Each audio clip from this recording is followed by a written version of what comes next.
हजारों लोगों का शिफ्टिंग और उनको सुरक्षित स्थान पर गोलीबारी की रीच के बाहर पहुंचाने का जो प्रयास प्रशासन ने किया, इससे हमारी क्षति निश्चित रूप से कम हुई। नरेंद्र मोदी जी के प्रधानमंत्री बनने के बाद तुरंत ही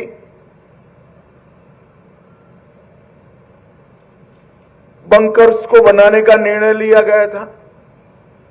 हमारे सीमांत क्षेत्र के अंदर लगभग 9,500 से ज्यादा बंकर बनाए गए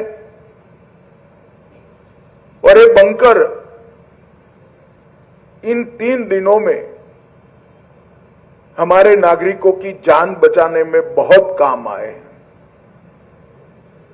आज ही मैंने सुबह एलजी साहब से, अधिकारियों से चर्चा की है।